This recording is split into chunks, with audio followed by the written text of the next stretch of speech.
తీర్పు తీర్చడం అనే అంశంపై ఒక మంచి కథ చెప్పుకుందాం. ఒకరోజు ఒక స్త్రీ విమానాశ్రయంలో తన విమానం కోసం వేచి ఉంది. విమానం రావడానికి ఇంకా చాలా సమయం ఉండటంతో ఆమె షాపుకి వెళ్లి చదువుకోవడానికి ఒక పుస్తకం, తినడానికి ఒక ప్యాకెట్ బిస్కెట్లు కొనుక్కుంది. ఆమె విమానాశ్రయంలోని కుర్చీలో కూర్చుని పుస్తకం చదవడం మొదలుపెట్టింది. ఆమె పక్కన ఒక కుర్చీ ఖాళీగా ఉంది. దాని తర్వాత కుర్చీలో ఒక వ్యక్తి కూర్చుని ఉన్నాడు. ఆమె కొన్న బిస్కెట్ ప్యాకెట్ వారిద్దరి మధ్యలో ఉన్న ఖాళీ కుర్చీలో ఉంది. ఆమె పుస్తకం చదువుతూ ఆలోచించకుండా ప్యాకెట్ నుండి ఒక బిస్కెట్ తీసుకుని నోట్లో వేసుకుంది. వెంటనే ఆ పక్కన ఉన్న వ్యక్తి కూడా అదే ప్యాకెట్ నుండి ఒక బిస్కెట్ తీసుకుని తిన్నాడు. ఆమెకి చాలా కోపం వచ్చింది. ఎంత ధైర్యం ఇతనికి, కనీసం అడగకుండా నా బిస్కెట్లు తింటున్నాడు అని మనసులో అనుకుంది. కాని గొడవ ఎందుకులే అని మౌనంగా ఊరుకుంది. కాసేపటికి ఆమె ఇంకో బిస్కెట్ తీసుకుంది.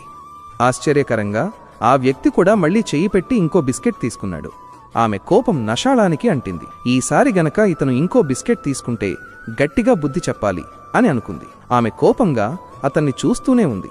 కాని అతను ఏమీ పట్టనట్లు ప్రశాంతంగా ఉన్నాడు. చివరికి ప్యాకెట్లో ఒకే ఒక్క బిస్కెట్ మిగిలింది. ఇప్పుడు ఇతను ఏం చేస్తాడో చూద్దాం అని ఆమె అనుకుంది. ఆ వ్యక్తి ఆఖరి బిస్కెట్ను చూసి చిన్నగా నవ్వి దాన్ని 2 ముక్కలు చేశాడు. ఒక ముక్కను ఆమె వైపు జరిపి మిగిలిన సగభాగాన్ని తను తిన్నాడు. తరువాత లేచి చిరునవ్వుతో అక్కడి నుండి వెళ్ళిపోయాడు. ఆమెకు ఒళ్ళు మండిపోయింది.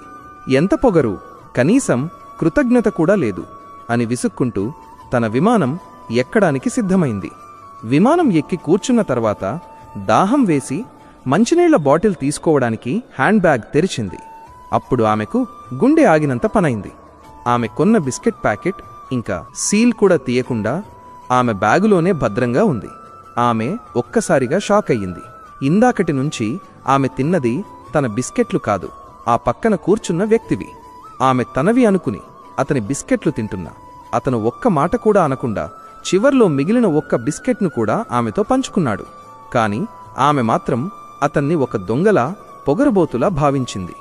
ఆమె సిగ్గుతో తలదించుకుంది. క్షమించమని అడగడానికి కూడా ఇప్పుడు సమయం మించిపోయింది. యేసు ప్రభువు మత్తయి 7:1 చెప్పారు, తీర్పు తీర్చకుడి, అప్పుడు మిమ్మును గూర్చి తీర్పు తీర్చబడదు. మనం తరచుగా ఇతరుల ప్రవర్తనను చూసి చాలా త్వరగా ఒక నిర్ణయానికి వచ్చేస్తాం. వారే తప్పు చేశారు, నేనే కరెక్ట్ అని అనుకుంటాం.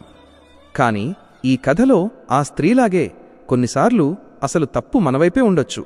దేవుడు మన పట్ల ఎంత దయతో, ఓర్పుతో ఉంటారో మనం కూడా ఇతరుల పట్ల అంతే ఓర్పుతో ఉండాలి.